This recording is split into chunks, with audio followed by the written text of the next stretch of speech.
podcast. This is Family Home Evening with Bad Mormons. Except for we're kind of cheating because it's not evening and it's the middle of the day and we should have already released this 8 hours ago. Listen, we were at a wedding this weekend and I was too hungover to move yesterday. Yeah, we drank a lot. Well, it was an open bar. It was... And it was a beautiful wedding. It was a beautiful wedding, and we were having so much fun, and the shots kept coming. Joey. Yeah, I blame Joey for this. Forgot to blame him. Anyways, congratulations to our friends on their beautiful wedding. Thanks for getting us fucking wasted. Right? And thanks for having such a good time. I feel like we're just pushing the limits to this podcast. Like before, it used to be, we have to get it done on Tuesday so we have time to edit and put everything together, and then the time goes on, it's and like now Saturday. We can do it Saturday. It gives us all day Sunday to edit it. Fuck it, let's just record it Sunday. It'll be fine. At 8 p.m. Last night we were literally on the couch at 10:30 watching Stranger Things, which we'll get into. And it was like, should we record a podcast? I can't. I'm too hungover. I can't move. I was like, I can't. There's no way I'm going to be able to drink. And I just can't even pretend like I'm drunk. Like I'm going to do right now. I'm totally drunk right now, guys. Let's repent. I'm repenting right now. It turns out when you hit a certain age, you can't drink like you used to. And I don't know what the answer is. Is it drink a glass of water for every drink you have? No one's going to do that. I'm so full. Do you count how many drinks you have? Then you get drunk and you forget which amount you're on. That's why I used to just bring a bottle of wine to a party and be like, hey, I'm not trying to be a dick, but I'm not sharing my wine with anybody, so I know exactly how many glasses of wine I've had, because I can have exactly one bottle. Anything more than that one bottle, I'm in trouble. That's smart, but I don't know if I could walk into a party and announce that this is my bottle and no one can touch it. I don't actually do that, but if someone's like, hey, can I have some of your wine? I'm like, no. Keep it in your purse and go to the bathroom and refill your glass. Or you just buy such a terrible bottle of wine that nobody wants to drink it. Ooh, that's a good one. Hey, I know you're not drinking, but I've got a little Baileys in my coffee this morning, so cheers. Cheers. Cheers me with your water. I'm sorry, it's a Dasani. And also shout out to our patrons. Hey, patrons! Thank you guys so much. As this week, as every week, we really appreciate you. Our past patrons, our current patrons, and our future patrons. Yeah! How about that? Love it. Okay, I've got to repent. Well, we repented for, being old. Obvious reasons. But so last week, when we were talking and we were sharing with Erica the video, I was like, this is the video we watched in church. I was very quickly corrected on the internet, which it was an anti-Mormon project called the Godmakers. Oh. And so I've done a little bit of research into that, but I swear to you, I saw that. I don't know where else I would have seen it but in church. Right. And the stories that they're telling, which is from an anti-Mormon perspective, are the same stories that the Mormons are telling you. Right. So I think maybe the church is not dumb enough to put it so blatantly. Well, I saw that video. Like I saw somebody at church video. Saw it like, oh, it's a Mormon thing, exactly, and shared it inappropriately. Yeah, I love it. As somebody on the internet said to me, maybe they were going off book, right. Off lesson plan. And to be honest, I was so young. Maybe I didn't see it in church. So let's just it's not a guaranteed point of certainty, but I can't imagine where else I would have seen something like that. That's so interesting. I didn't know. I mean, I kind of love it now. I'm like, oh, that's kind of rad. Yeah. Because it is just so appalling. Right? Well, so listen to this. This is what we're going to do for Mormon Corner this week. So I looked at the Wikipedia page of the Godmakers, and I really want to find this whole movie because it sounds like a lot of fun. So I'm just going to read you some things off of here. So the Godmakers is a book and film highlighting the inner workings and perceived negative aspects of the Church of Jesus Christ of Latter-day Saints.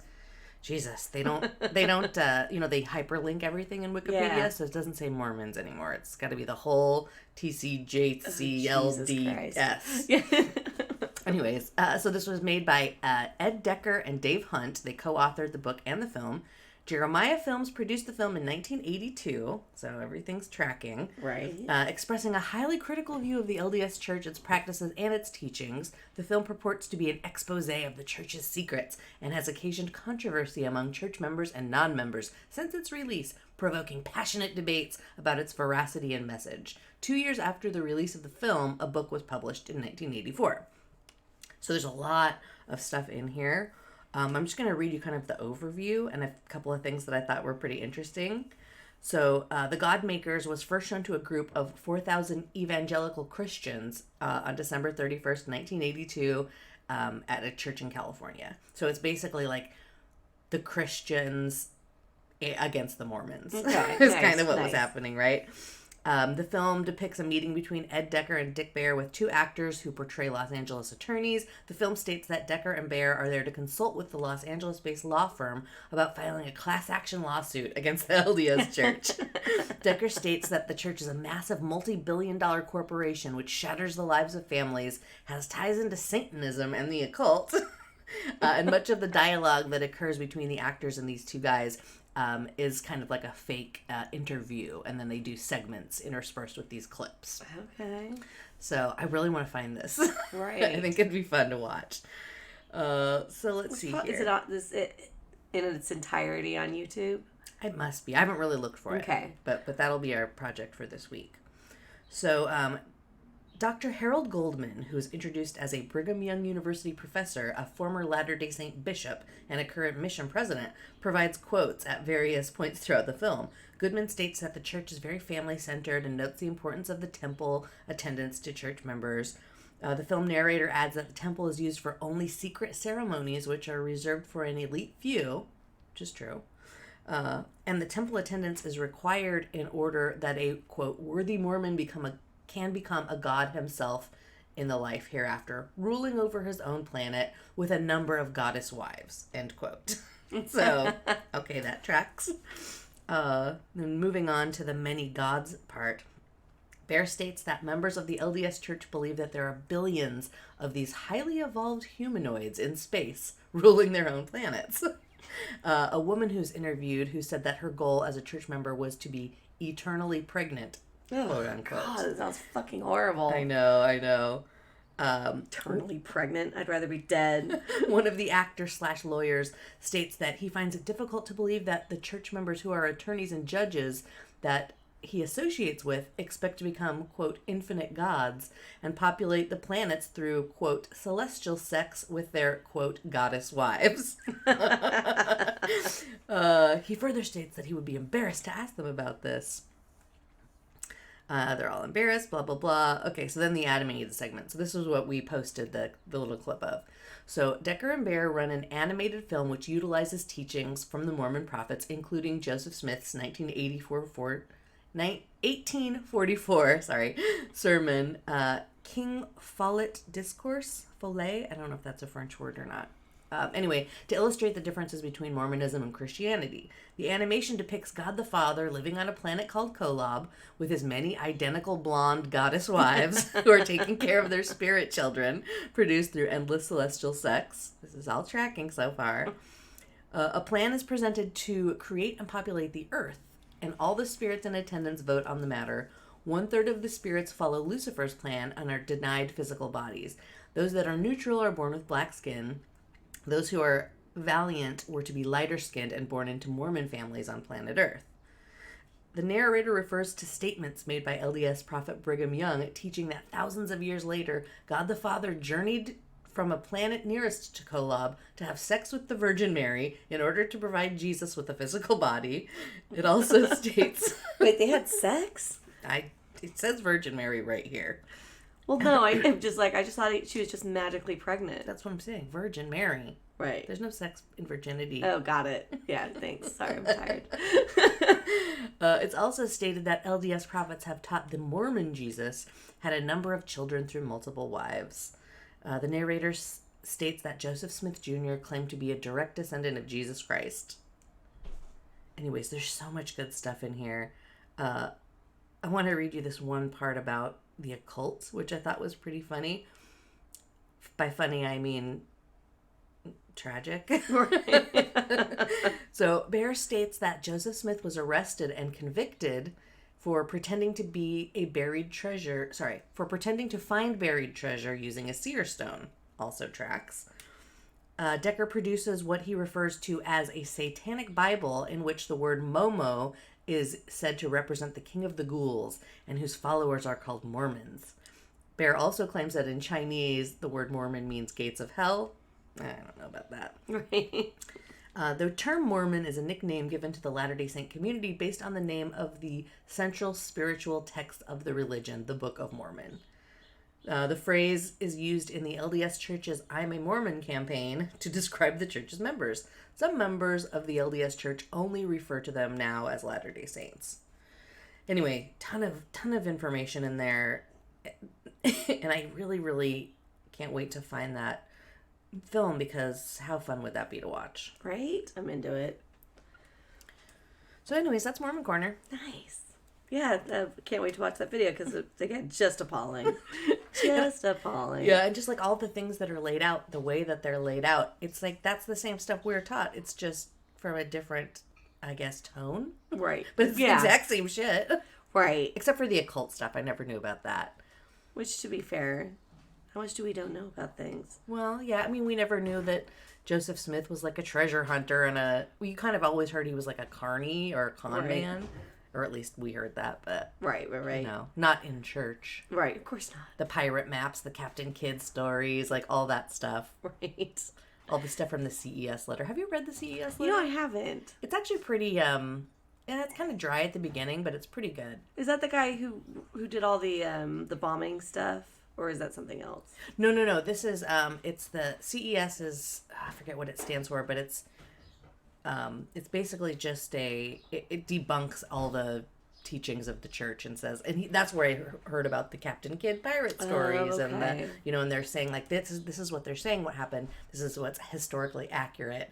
Why are you saying and teaching us this when that couldn't possibly have existed because of this? And it's just, it's very just factually laid out, and it's all, there's no tone to it. There's no anger to it. It's just like this. There's no opinions. Yeah, this timeline can't possibly be because of this historically proven reason. Right. Unless you're one of those people that's like, well, dinosaurs lived 500 years ago or whatever. Right. Birds don't exist or whatever bullshit. I think I was thinking of the salamander letter. Oh, yeah, that was Mark Hoffman.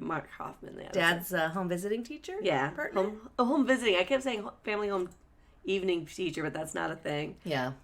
Home teacher. Home teacher. That's right. I've been telling my story a lot to some new clients who are like, or actually old clients of mine that are like, I had no idea. Because they're like, wait, you have that many, you have 9 siblings? I was like, well, there's 9 of us kids, yeah. And it was like, well, my mom, luckily she never got married, or she never had kids with the polygamist. She's like, wait, your mom was married to a polygamist? Like, oh, yeah. Okay, well, I've got stories for you then. Mm-hmm. Yeah, home teaching. Home teachers is when you, I don't know if it always happens on family home evening night. I don't think it does, because that's only your family. Uh-huh. But it's where you are partnered up with another member of the church. Only the men, the priesthood holders. You know what? Actually, I strike that. Take that back. I think women do it too.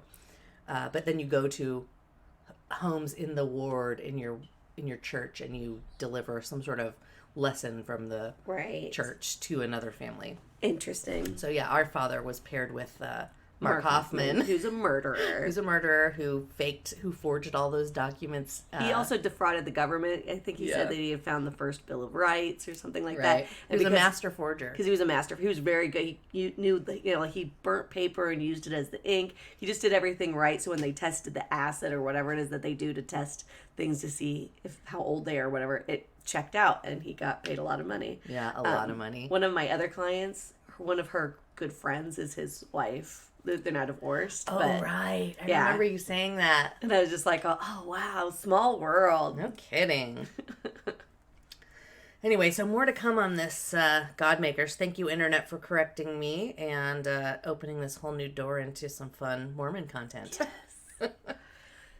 Well, I was going to say, that leads us right into cool shit. Might as well keep talking about Under the Banner of Heaven, because that just got even better. Wait, am I missing an episode? I haven't, and I think we watched the episode 5. We're still 1 episode behind. Okay. But I don't think we've recorded a podcast since episode 5. That's true. And I knew from on the ex-Mormon Facebook group pages, they're like, warning, episode 5 has serious trigger warnings if because a lot of people in this church have been molested by people and it's just like, oh, gross. But they're starting to get more into the polygamy aspect. And for those who don't know, our mother was married to the father of Dan Lafferty, or was it Dan that killed him? Yeah, it was Dan and Ron Lafferty that killed them, and she wasn't. I don't know if she was actually married to them, but that was the first polygamous family we lived with. Oh, okay. In Lehi or Nephi, Utah. Okay. Lehi, Utah. I thought she was married to 3 different ones. Well, we lived with 3 different families. She might have been married to them. I don't. She would never tell me any of that stuff. Right. But yeah, that was the first family. Was Ron and Dan's father.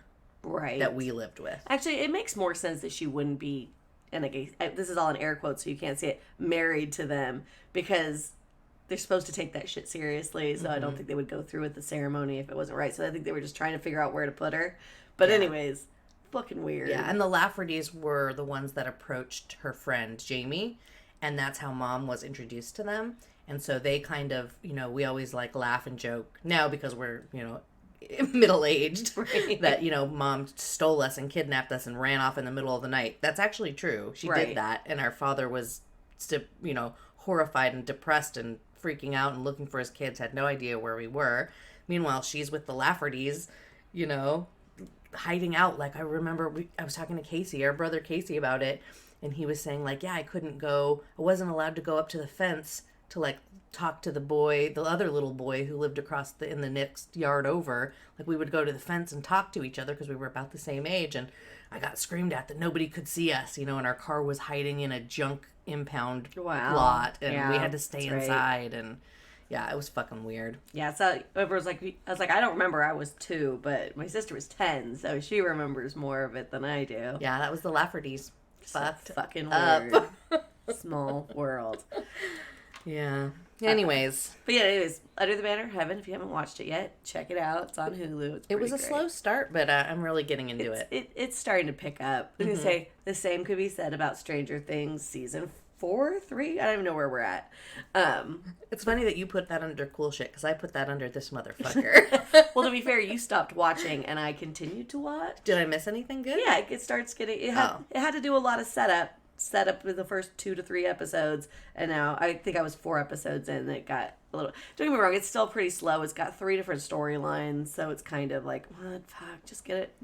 I'm bored with half of it. Yeah. But it is starting to now...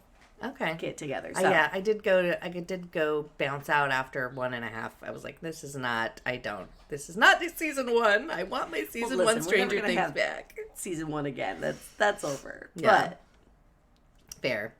Have you heard anything about the new Top Gun? I've only heard that it's rad. I read something on Twitter, when I was laughing earlier, I was like, oh, I'm going to save it for the podcast. But I read a review of, on Twitter. It says Top Gun 2. I don't know if this is a spoiler alert or not, but just in case, because I haven't seen it either. It says Top Gun 2 is basically Dead Poet Society with fighter jets. And then they give a review of Dead Poet Society, or a synopsis of Dead Poet Society, and it says, when an esteemed alum returns to teach at his alma mater, his unconventional style runs afoul of the administration, threatening the lives of his pupils, but ultimately transforming his young students forever. Well, duh. Actually, that might be Top Gun. I just assumed it was Dead Poet Society, but it turns out I don't know what I'm talking about. No, I would say, I think that tracks for what the previews are, is pretty much they're bringing back, Iceman's out, so they got to bring the next best teacher in. Blah, blah. Totally. Yeah, I was promised a steak dinner in Top Gun when it got released, but... Ooh, someone's in trouble. I have one other thing for cool shit. I was reading... I forget what I was reading, but I was reminded how much I loved Brené Brown's podcast, because it's like we're always kind of focusing on horrible shit. Like, we've been paying a lot of attention to politics since Trump got put in office. Well, even before that. But, it's just like we're always like just finding like the latest Marjorie Taylor Greene fucking rant, or, whatever. Anyways, there's a lot of like negative stuff happening. And so I really like to try to balance that out with kind of positive stuff. Yeah. And I think if you haven't heard Brené Brown yet, I think you would really like her. I've heard people talk about her a lot, and I read her quotes, so. Yeah. But podcast. Yeah, the one that I just listened to was on, she did an interview with Ben Weisner, who's like an ACLU lawyer. Okay. And it was on kind of like free speech, misinformation, and the case of nuance and like censorship. Okay. So that was it was a pretty interesting, I think it was a 2-part episode, but she does all kinds of stuff like, how to set goals and how to like better yourself and how to be the stuff that really drives me crazy, like emotional vulnerability and all those kind of things that like I really fucking hate. Right. But are supposed to be like necessary for your like growth. Right. No, that's kind of, I went to this conference in 2020 before everything got shut down, and it was a $400 conference or $500 conference, and I was like, I don't know what this is, but the person who puts it together always puts on the most amazing things, so I'm just going to go on a leap of faith. And when I got there, it seemed very much like a self-help weekend, and I was like, oh, son of a fucking bitch. What a waste. But by the end of it, I was like, I really needed this. Yeah, so it's all the stuff that I'm like, I don't need that. Yes, I do. Yeah, I think I listened to one of her episodes on goal setting, and I think that's going to be my first goal, because I'm not really into goal setting. But I think just carving aside like an hour a week to like listen to a podcast like that's helpful and beneficial and, can help you grow, I think is a good place to start. You have your commute. So it's like, I wish I had a commute so I could listen to podcasts and think it like, because I have a few like, again, because mine's focused around hair. My hairstylist podcast, it's every week she has a new one, and I never listen to it because when I'm either at work or I'm watching TV, but like I have a 5-minute commute to work. So well, if I wasn't forced to get up, I certainly would not get up early enough to make that commute. So you could just, if that was the goal you wanted to set, you'd be like, I'm going to pretend I have a commute and I'm going to wake up 30 minutes earlier than I usually do. But I love sleeping. I do too, girl. I do too. If it was easy, it wouldn't be called a goal. Fair. All right, fine.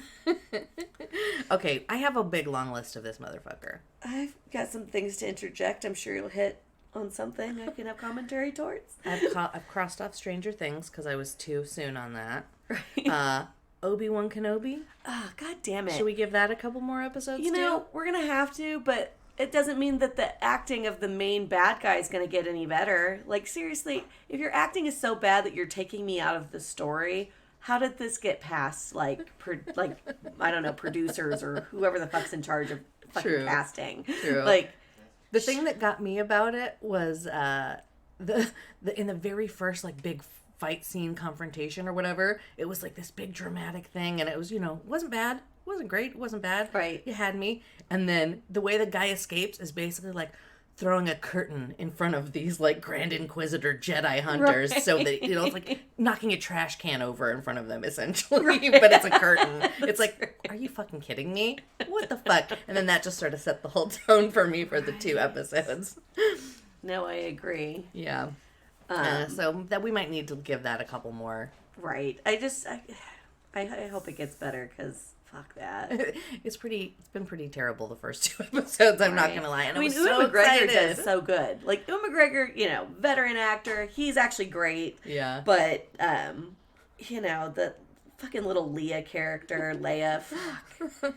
Yeah, she's just not great. And I get it, she's a child, but a princess. And just smart aleck kids are just annoying in general, but she also, and I know this is not something that's probably good to make fun of, but she runs like an idiot, and I can't stand it. And there's so much running scenes with her. And yeah, the whole grown men chasing her and can't catch her. Like, oh no, there's a tree in my way. Yeah. Oh, this branch went in front of my eyes. I'll never catch up to this kid now. Right. It's bad. We have concerns. Of course, we're going to keep watching it. I will keep watching it. Because it's the Kenobi story, and it's got so much goddamn potential. Right? I don't know did we ever, jumping back to cool shit real quick, did we ever talk about the Moon Man? Moon Knight, Charlotte. Okay. The Moon Hunter? Let's save that for the next one. Write it down in your notes that you keep. Okay. I wanted to read you this other thing, too, it's the first thing I looked at when I picked up my phone and got on Twitter today, and it says, it's from this Twitter account that I love called Fuck You, I Quit. Yes. So a lot of it's made up, I'm sure, but this one is a picture, so it's got the logo and everything on it, so I think it's real, it's got some redacted information, which also makes me think it's real. Right. And it says, I asked where the screws were, and an employee handed me this. Is the thing. And the paper says, thank you for asking a Home Depot employee a question. Every employee at the redacted branch of Home Depot has taken a religious vow of silence. We ask that you please respect that. If you need a question answered, they are more than happy to answer by flickering the bulb. Please see the key provided. Thank you for respecting our wishes to enter the kingdom of God! 3 exclamation points. Your local redacted Home Depot team. A key for the bulb. 1 light bulb flash is aisle 1. 2 light bulb flashes is aisle 2. 3 light bulb flashes is I'm hungry. 4 light bulb flashes Shut the fuck up. is behind you. Anyway, Why wouldn't they just walk them to where they needed to go? Well, maybe it's not real. I mean, I kind of hope it is real because it's so fucking stupid. Yeah, I was going to say, like, the I'm hungry thing. Yeah, I didn't read that far down. But I was like, it's got redacted shit. Anyways, I hope it's real. It's funny anyways. And it's not that hard to steal a logo. I do it for my own company all the time and make graphics and things I'm not allowed to do. Anyways, I thought that was funny. And then I also, I think I showed this to you last night, the latest from Mudbutt Turd Girl. Oh, yeah. She did a little press conference. She was talking about how you can't eat cheeseburgers, and if you eat the cheeseburger, it'll give you a little zap. Because the government knows what you're eating. Yeah. And they want you to eat only Bill Gates's fake meat grown in a peach tree dish. A peach tree dish. That's exactly what she said. And everyone's like, did girl just say peach tree dish? She did. She's so stupid. I swear she's being stupid on purpose so she stays in headlines because I just don't understand. The gazpacho police with their peach tree dishes coming around to try to zap you when you eat a cheeseburger. I don't know. God, she's so stupid. Yeah, she's really stupid. Anyway, so I've obviously retweeted that. I'm sure, I haven't been on Twitter much yet today, but I'm sure the whole world is going crazy over that one because it's just so dumb. So dumb. Well, everything she does is fucking stupid. Yeah, I'm actually maybe going to kind of miss her. I'm not at all. Kind of like I was thinking like who, like all these horrible politicians who just like, how are they still in office? You know, people keep voting them in. And I'm like, has any of like the horrible ones left already? I'm like, well, Paul Ryan's gone. He was fucking awful. Yeah. But Madison Cawthorn. Yeah, he's will be gone soon. She'll be gone too. Right. Or Boebert will be gone. Well, actually, I'm not 100% positive she'll be gone, but I don't see how they I mean, this whole country's fucking retarded. You can't say that. I can't edit this. Can't say the R word, Charlotte. What year is this? Listen, I don't use it often. It's like using the cunt word. And again, it's an insult to people with disabilities. Yes. No, I mean, like, these people who are so stupid is an insult to people with disabilities. So you're right, I take it back. Okay, let's think of a different way to phrase that for next time you can repent. Write it down. I just am so mad, and it's just it's a hurtful word, and I'm using it to be hurtful, so I apologize. Mm-hmm. But anyways, fuck those fucks. Fuck them all. And then there's a whole gun thing. So I was watching of course, Ted Cruz, Greg Abbott. Greg Abbott decided not to go to the NRA thing in Texas, 3 days after the shooting of 19 children? Mm-hmm. Was it? At an elementary school. An elementary school with an 18-year-old who legally purchased an AR-15. Two of them. So Greg Abbott decided not to go, but he would still phone in with a video conference. But Trump was there, and named off the names of all the children, and then did a little dance. Yep, that's on video. Oh my God. Like he said the names, and then when he walked away, there was music playing like, I don't know, We Are Family or something stupid. And he just, did one of his little butt shakes. And it's just like, wow, fucking tone deaf. Wow. And like, you're just a goddamn monster. And then of course Ted Cruz was there, and somebody was asking like, how is this okay? Why you guys aren't doing it? He's like, pretty much saying America's the safest place to be living, and just totally tried to gaslight this reporter who was asking legitimate questions. I saw that one. Right? And it's just, God, he's just such a piece of shit. And then their whole thing now, because it used to be you need a good guy with a gun to stop a bad guy with a gun, which is what they're also trying to keep saying.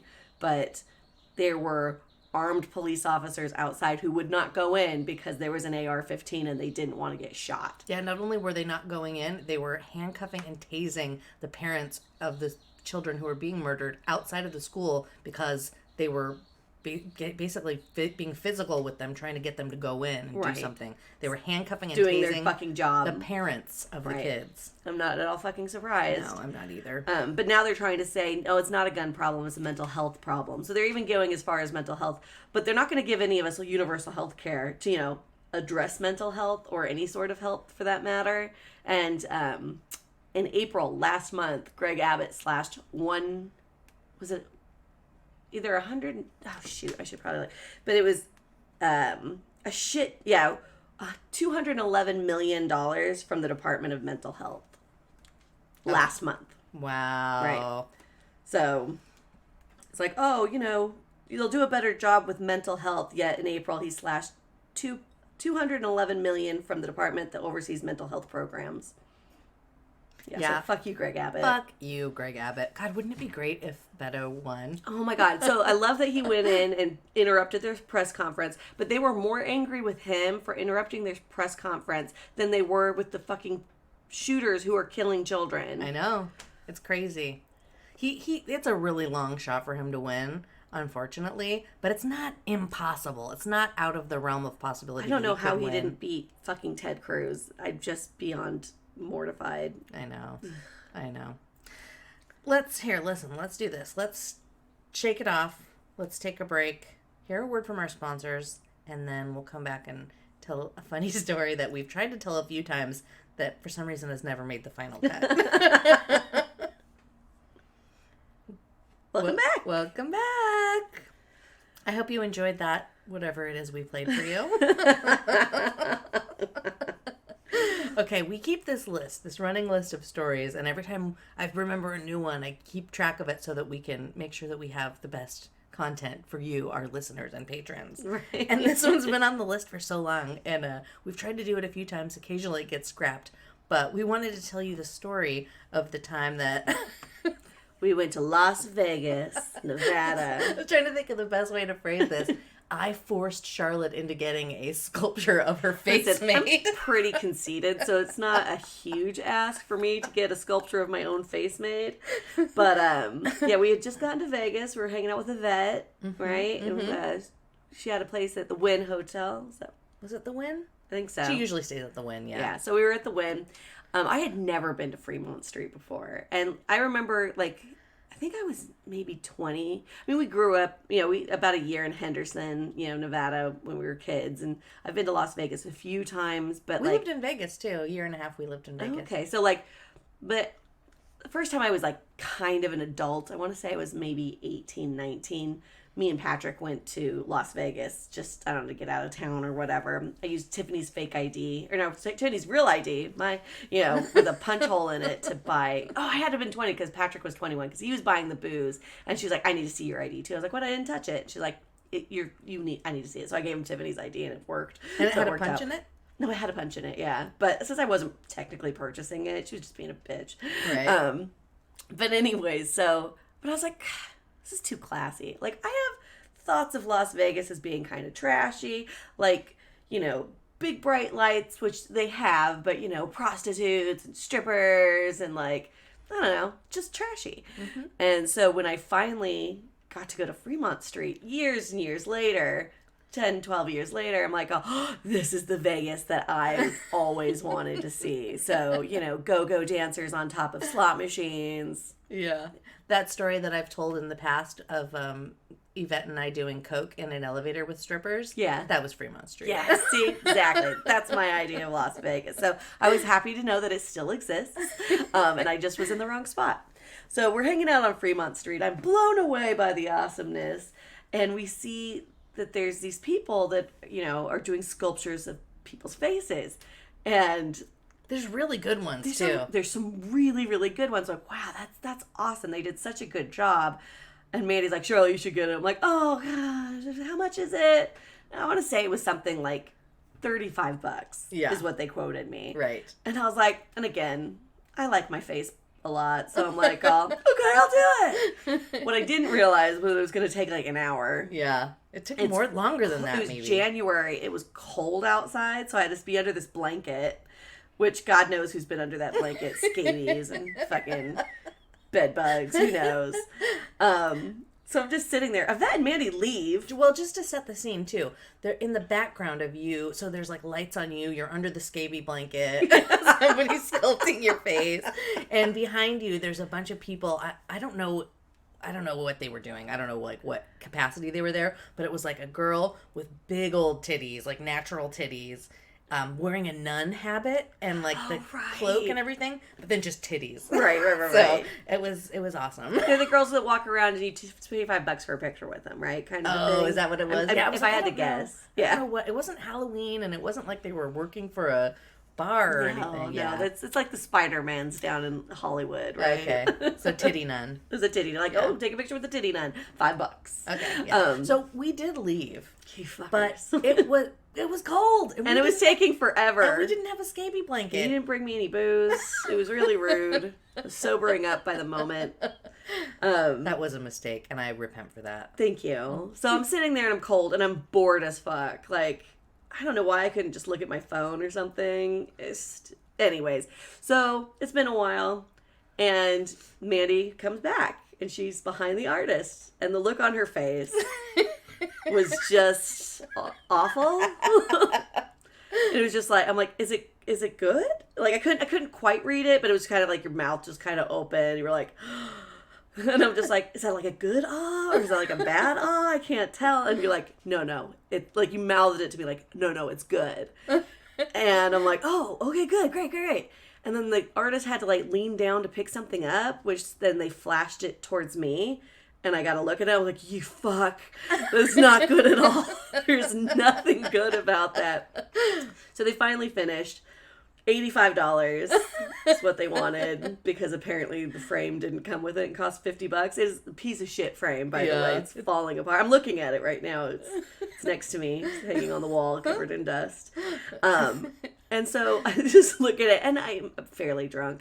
And I'm just like, okay, thanks. And you say no, they just spent an hour and a half on it. Yeah, it looks like garbage. But it looked like, because I have a little pump in the front, and my hair was down, and I kind of looked like I need a 6-pack of beer and some cigarettes in my trailer. Yeah, it looked like a mullet for sure. It looked like I had a mullet.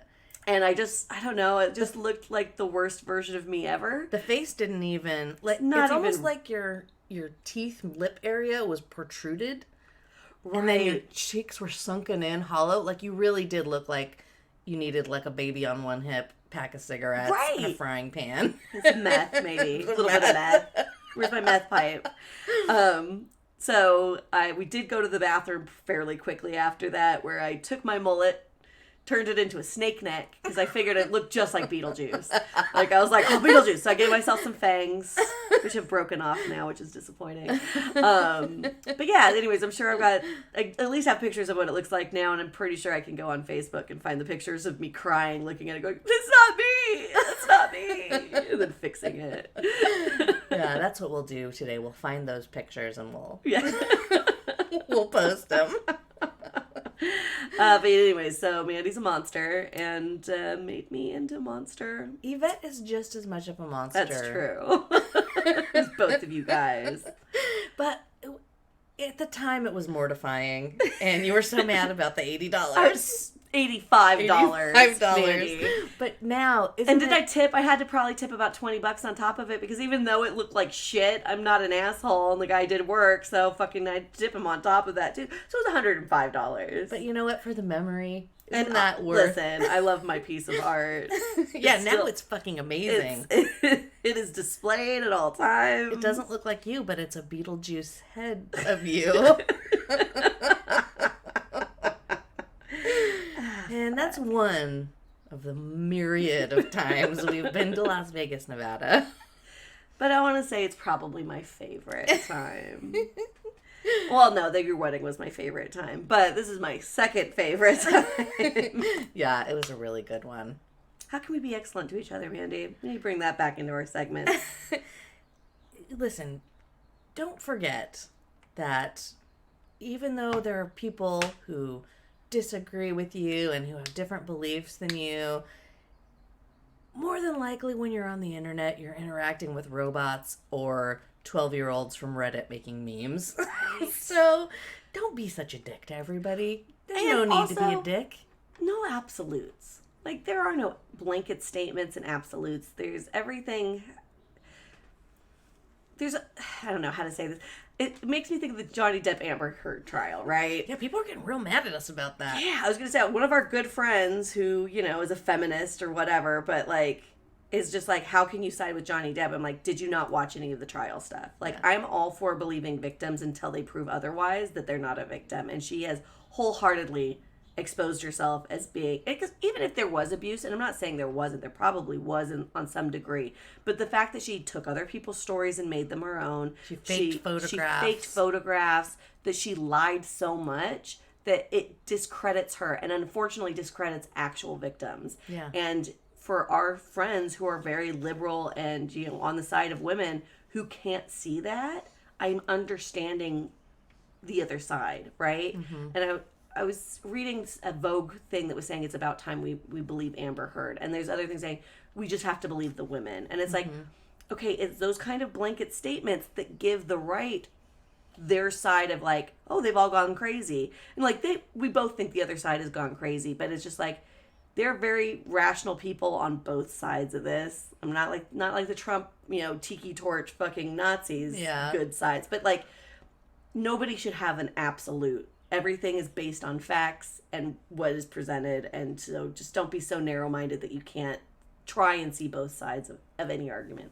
I've been, just kind of in the same vein, I've been in situations at work before where it's like part of my job is occasionally to like investigate complaints, and twice that I can think of, and I've been working for this company for 15 years, twice I've had females come to me with sexual harassment complaints that turns out with a little investigating were completely fabricated in order to get somebody fired. So it's like, just because, yes, abuse is a horrible thing, and 90% of the time it happens with men abusing women, there are women out there who will take advantage of that. Right. And then what is the difference in gender when a person is convicted right. or accused of these horrible things. Right. Like, why should it matter what gender they are? I feel like as a society, again, there's a lot of pushback, but we're trying to be more gender fluid in a lot of ways, and I'm all for that. It shouldn't matter what gender you are. Everybody should be believed if they're claiming some sort of assault or some sort of, complaint or abuse or whatever. It just shouldn't matter whether they're a female or a male. You should take them at their word until you're able to look in and find that it's not true, and when that's the case. But again, it just makes it, for those who are fucking liars out there, it makes it really fucking hard for those who now have to be looked at with scrutiny every time they make a case, right? Yeah, there's a lot of fucking horrible people out there in the world. A lot of horrible people. And they're both genders. Exactly. Right. So, be excellent to each other. Check out our website, man. We got things on there. That was not a good segue. Okay, fine. But now I don't have one either, so... Leave us a review on Apple Podcasts. Thanks for listening to our podcast. Check out our YouTube channel. Send us your stories. We're on all the social medias. Like and subscribe. And really, these are our two asks for you. Apple Podcasts. If you could leave us a review, that would really go a long way towards helping other people find us. And if you would like to become a patron, it's only $3 a month, or as much as you want to give us. And you can sign up for bonus content, and you can help us keep motivated to keeping our little podcast going. So thank you very much for listening. See you next time.